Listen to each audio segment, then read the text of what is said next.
ॐ श्रीगुरुभ्यो नमः। हरिः ॐ। गणानाम् त्वा गणपतिगुं हवामहे कविम् कवीनामुपमश्रवस्तमम्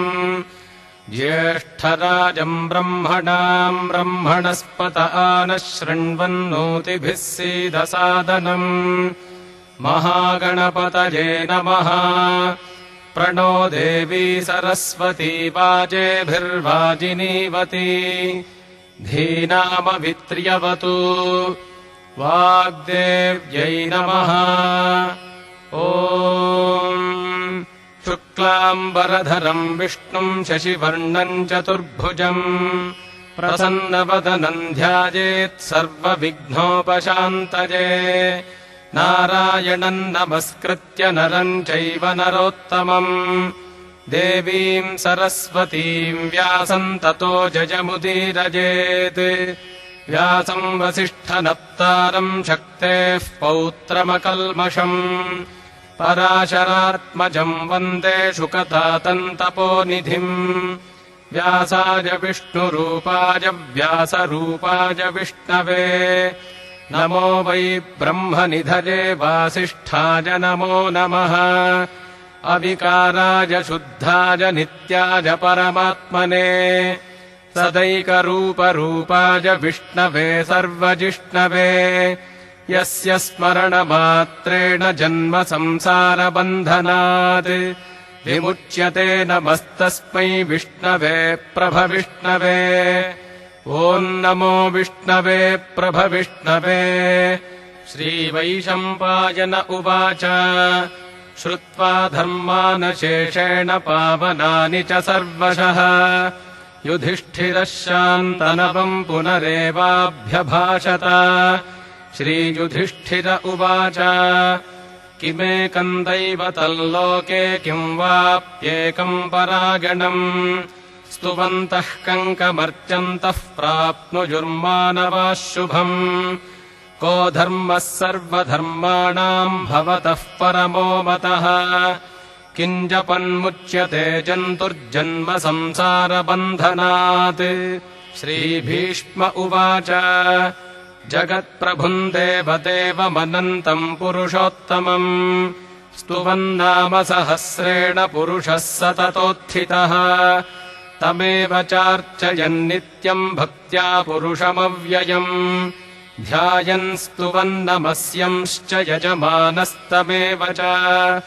अनादिनिधनम् विष्णुम् सर्वलोकमहेश्वरम् लोकाध्यक्षम् स्तुवन्नित्यम् सर्वदुःखातिगो भवेत् ब्रह्मण्यम् सर्वधर्मज्ञम् लोकानाम् कीर्तिवर्धनम् लोकनाथम् महद्भूतम् सर्वभूतभवोद्भवम् एष मे सर्वधर्माणाम् धर्मोऽधिकतमो मतः यद्भक्त्या पुण्डरीकाक्षम् स्तवैरर्चेन्नरः सदा परमय्यो महत्तेजः परमय्यो महत्तपः परमय्यो महद्ब्रह्म परमय्यः परायणम् पवित्राणाम् पवित्रम् यो मङ्गलानाम् च मङ्गलम् दैवतम् देवतानाम् च भूतानाम् यो व्ययः पिता यतः सर्वाणि भूतानि भवन्त्यादियुगागमे यस्मिंश्च प्रलयम् यान्ति पुनरेव युगक्षये तस्य लोकप्रधानस्य जगन्नाथस्य भूपते विष्णोर्नाम सहस्रम् मे शृणु पापभजापहम् यानि नामानि गौणानि विख्यातानि महात्मनः ऋषिभिः परिगीतानि तानि वक्ष्यामि भूतये ऋषिर्नाम्नाम् सहस्रस्य वेदव्यासो महामुनिः छन्दोनुष्टुप् तथा देवो भगवान् देवकीसुतः अमृतांशूद्भवो बीजम् शक्तिर्देवकीनन्दनः त्रिसामाहृदयन्तस्य शान्त्यर्थे विनियुज्यते विष्णुम् जिष्णुम् महाविष्णुम् प्रभविष्णुम् महेश्वरम् अनेकरूपदैत्यान्तम् नमामि पुरुषोत्तमम् अस्य श्रीविष्णोर्दिव्यसहस्रनामस्तोत्रमहामन्त्रस्य श्रीवेदव्यासो भगवान् ऋषिः अनुष्टुप्छन्दः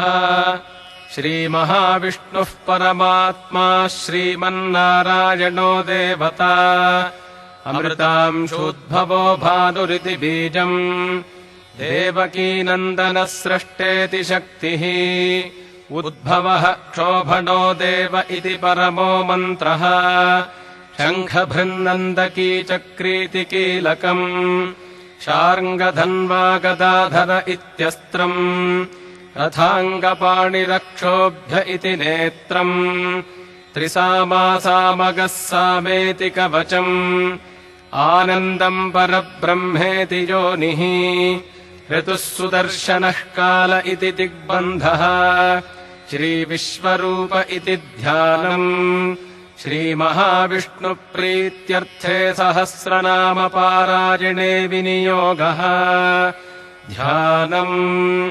क्षीरोदन्वत्प्रदेशे शुचिमणिविलसत्सैकते मौक्तिकानाम् मालाक्लृप्तासनस्थस्फटिकमणिनिभैर्मौक्तिकैर्मण्डिताङ्गः शुभ्रैरभ्रैरदभ्रैरुपरि विरचितैर्मुक्तपीयूषवर्षैः आनन्दीनः पुनीयादरिनलिनगदा शङ्खपाणिर्मुकुन्दः भूः पादौ यस्य नाभिर्विगदसुरनिलश्चन्द्रसूर्यौ च नेत्रे कर्णावाशाः शिरोद्यौर्मुखमपि दहनो यस्य वासोजमब्धिः अन्तस्थम् यस्य विश्वम् सुरनरखगो भोगि गन्धर्वदैत्यैः चित्रम् रम्यते तन्त्रिभुवनवपुषम् विष्णुमीशम् नमामि ॐ नमो भगवते वासुदेवाय शान्ताकारम् भुजगशयनम् पद्मनाभम् सुरेशम् विश्वाधारम् गगनसदृशम् मेघवर्णम् शुभाङ्गम् लक्ष्मीकान्तम् कमलनयनम् योगिहृद्ध्यानगम्यम् वन्दे विष्णुम् भवभजहरम् सर्वलोकैकनाथम् मेघश्यामम् पीतकौशेजवासम् श्रीवत्साङ्गम् कौस्तुभोद्भासिताङ्गम् पुण्योपेतम् पुण्डरीकागताक्षम् विष्णुम् वन्दे सर्वलोकैकनाथम् नमः समस्तभूतानामादिभूताय भूभृते